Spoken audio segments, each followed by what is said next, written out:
The cold December wind rattled the glass panes of the towering apartment, carrying the faint scent of pine and distant carols. Inside, the high-rise penthouse glimmered with opulence, pristine marble floors, towering Christmas trees adorned with gold and silver ornaments, and a fireplace that crackled softly in the corner. Yet, despite all the beauty, the apartment felt emptier than the frozen streets outside.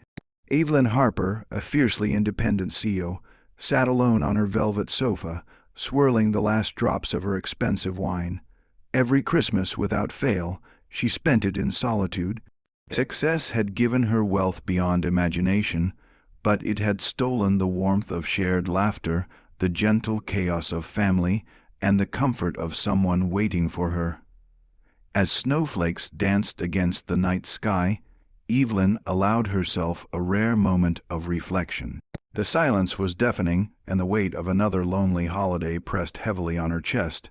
If you believe in the magic of kindness and second chances, don't forget to like, comment, share, and subscribe to the channel, Grandma Dearie. Your support brings more stories like this to life. That evening, a sharp knock on the apartment door shattered the quiet. Startled, Evelyn frowned, expecting perhaps a delivery or a mistaken visitor. When she opened it, she found a little girl, no older than 6, clutching a broken mechanical toy in her small hands. Beside her stood a weary man in his 30s, wearing a coat dusted with snow. Their eyes, wide with hope and hesitation, met hers. "Excuse me," the man began softly. "We were hoping to fix this toy. I heard you're very good with things that don't work anymore." Evelyn blinked, her pride and exhaustion momentarily clashing with an unfamiliar stir of curiosity and concern. She hesitated but allowed them in. The girl, Emma, immediately made herself comfortable on the floor, examining the gleaming apartment with wide-eyed wonder. Her father, Michael, explained that the toy was a gift from a late relative and had stopped working just before Christmas. Evelyn knelt beside the girl, her skilled hands quickly assessing the tiny gears and broken springs. As she worked, a quiet bond began to form. Emma's laughter, innocent and pure, filled the apartment with a warmth Evelyn hadn't felt in years. It was a sound that chipped away at the icy fortress she had built around her heart.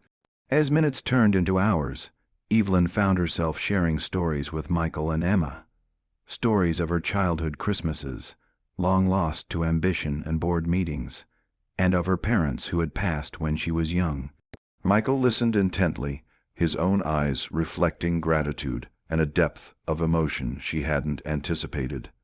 Emma, with her tiny hands and sparkling eyes, became the thread reconnecting Evelyn to a world she had long abandoned. The broken toy, now fixed, became a symbol of healing, not just for the little girl, but for Evelyn herself. Over the following weeks, their visits became frequent. Michael and Emma brought a sense of rhythm, laughter, and imperfection that Evelyn's pristine world had never known. She found herself baking cookies for the first time in decades, decorating the apartment with handcrafted ornaments, and even singing along to carols she had scoffed at for years. The loneliness that had once defined her Christmases faded, replaced by a delicate, tentative joy. Evelyn began to realize that success had given her everything she wanted materially, but it was love, connection, and shared moments that truly filled the heart.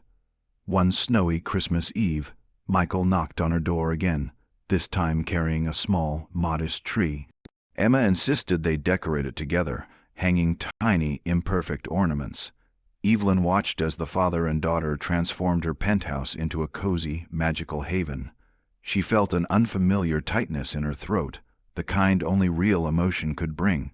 The apartment, once a shrine to solitary achievement, now resonated with laughter, chatter, and warmth.